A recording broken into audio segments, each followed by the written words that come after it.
Off the Hook, airing on offthehooksports.com. Your home for real news, real opinions, and what really matters about Tennessee athletics. The Off the Hook podcast at offthehooksports.com or Facebook, YouTube, Twitter, or wherever you go for your favorite podcasts. Apple Podcasts, Spotify, Stitcher, Google Play, TuneIn, iHeart. Like, share, follow, subscribe. Off the Hook with Dave Hooker starts now. Here he is, Chris Landry of LandryFootball.com. Know more about football than your friends. And I encourage you to hit that subscribe button right now. Click that like button right now so we can bring you more from Chris and bring you more from current balls like Jacob Warren and Cooper Mays. Amanda LaFrada is my sassy co-host in the morning, so we want to encourage you to go ahead and click subscribe, and you'll get all of that. He's Chris Landry. Not as sassy, maybe.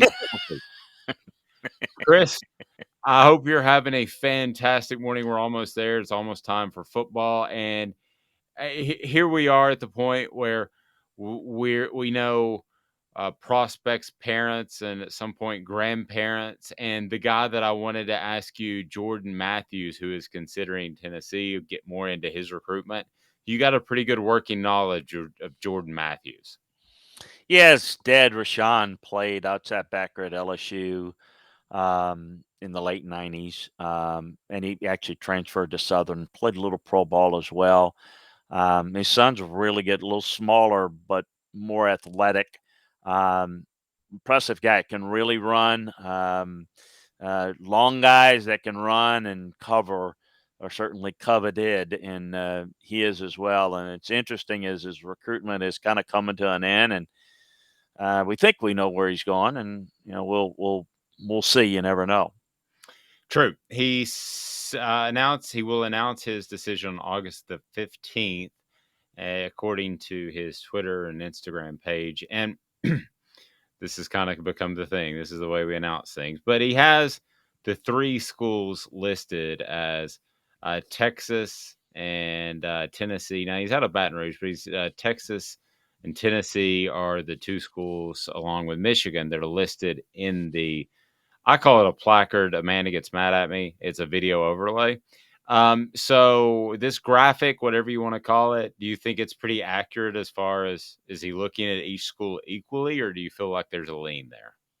Oh, I think it's like a 90% chance he's going to Texas. I think it's, it'd be to the point where, and again, shock is in this context shouldn't be taken, but I think there's probably, I mean, not, maybe it's 80, 85. I think there's maybe no more than, say, 15, 20% chance he goes somewhere other than Texas. That's been the feeling all along. There's still some talk with LSU, but, Tennessee, Michigan, you've even hear Alabama, Arkansas, Stanford, but I would put in no particular order, 15, 20% chance all the others. And, let's call it 80, 85% Texas. That's kind of how I see it. That's kind of how, at least, well, that's how the coaches that I talked to see it. I haven't talked to the young man, but the coaches around the country, they all feel it's a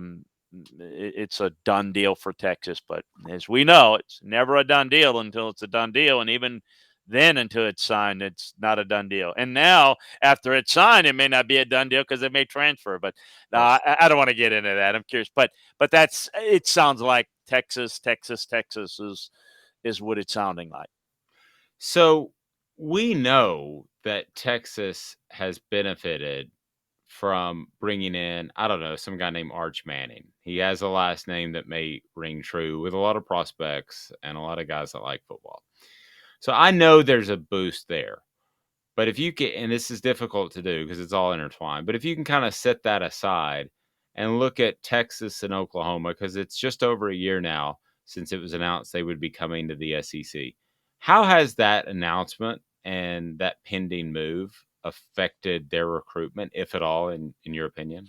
Oh, I think it's affected it a lot. I mean, that's the reason why A&M kind of made their, I know it's first of all, NIL is huge, but let's put that aside for a second.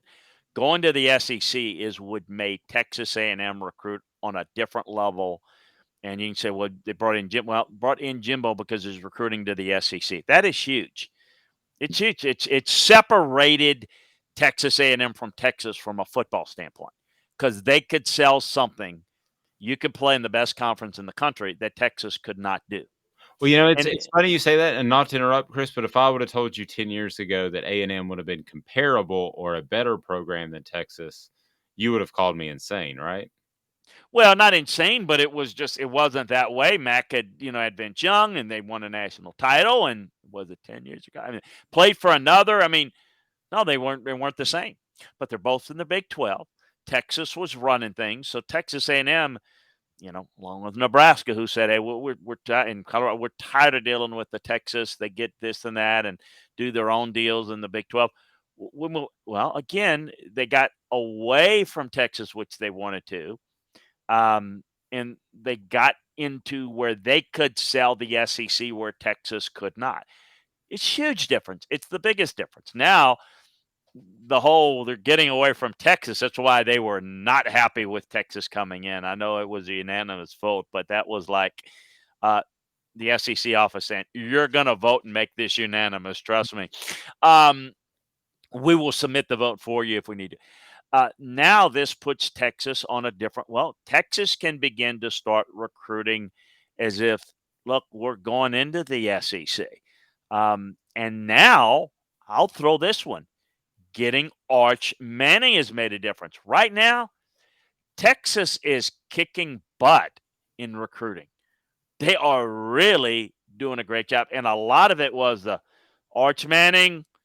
I think it had most everything to do with getting Jordan Matthews leaning to Texas. And I think we talk a lot about it. A lot's been talked about Texas A&M's NIL deal.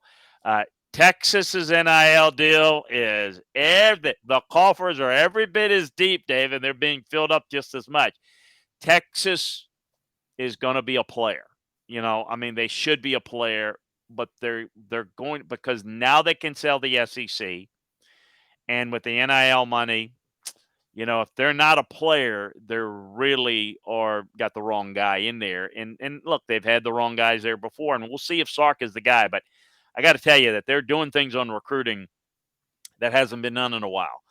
Give credit to Sark, but give credit to NIL. And Sark's able to get Arch Manning and what that means. And we don't know how great Arch is going to be. I think he'll be very good, but he is having an impact on recruiting because he is heavily recruiting and working guys. And, getting this kid with the Louisiana ties has a lot to do with it.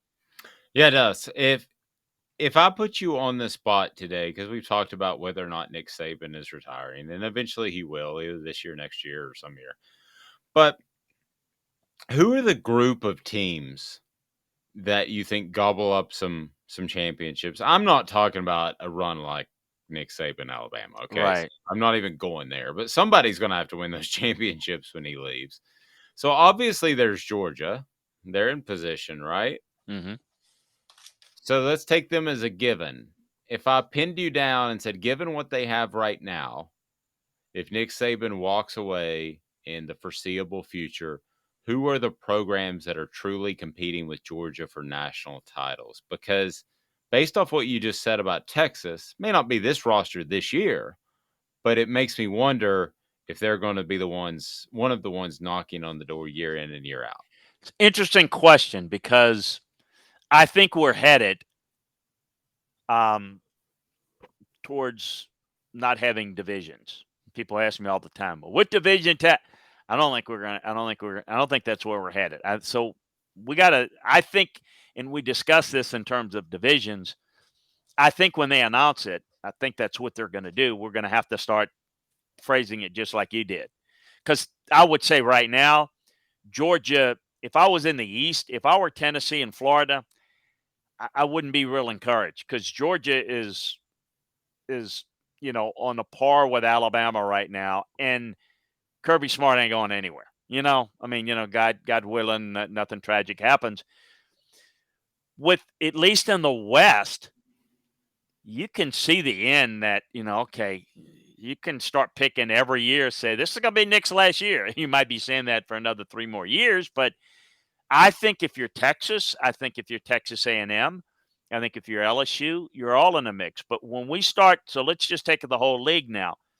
I think it becomes interesting. Now, I don't think Georgia is going to be quite as dominant as you said, like Alabama, but they're still got a head start. They're in real good position, and they've got the best future. They've got a great coach that recruits like Alabama, that coaches, that has facility staff. And oh, by the way, their coach is a Georgia guy, and I don't think you could ever get him away from that school. You know what I mean? And he's young. So, again, God willing health, he could be a rare situation where, and not like he's going to leave Georgia to go to Alabama to replace Nick Saban. He's not. Right. Georgia's his school. So I think it's open beyond that. It's hard to put Alabama to know where to put Alabama post Nick Saban because I don't know who's going to be there.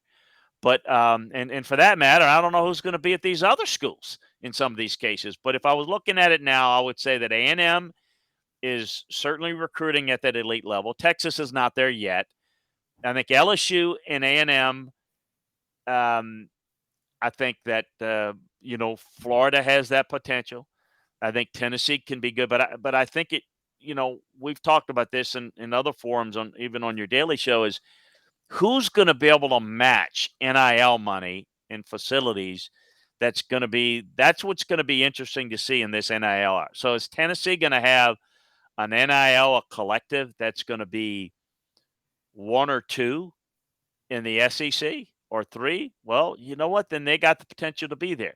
Florida's trying to build a collective that is comparable. I think we have to follow the money as we do in life. I think we're going to have to see that because that Florida, Georgia, Tennessee, Alabama, LSU, Auburn have all won big on a national level at times. A&M could get there. Texas could get there. Oklahoma could get there. Now, you got a whole lot of people that can, but exactly examining the football part of it's pretty easy, but let's follow the NIL money because that's going to determine how well you do it. Having the NIL money doesn't guarantee you that you're going to win, but it guarantees you that you've got a chance. If you don't have I'm not going to sit here and tell you that South Carolina or Ole Miss or Mississippi State is going to make a run. They're not. It's the schools that I mentioned. All of them can't be top three. Well, who's going to be in the top three, Chris? Well, tell me which one has the most money when this NIL continues to roll. That's going to be your answer. Chris Landry brought to you by Craft Treats. Some of those coaches could use some Craft Treats. They have the minor cannabinoids and the CBD that will make your pet/coach a little bit more relaxed when he thinks about the NIL money that he's going against. And it's great for pets and situational anxiety, car ride anxiety. They've got it all right there at Craft Treats. So click on the link, make your pet and wallet happy because Craft Treats is there for you and your pet. For Chris Landry, I'm Dave Hooker. This is a presentation of Off the Hook Sports.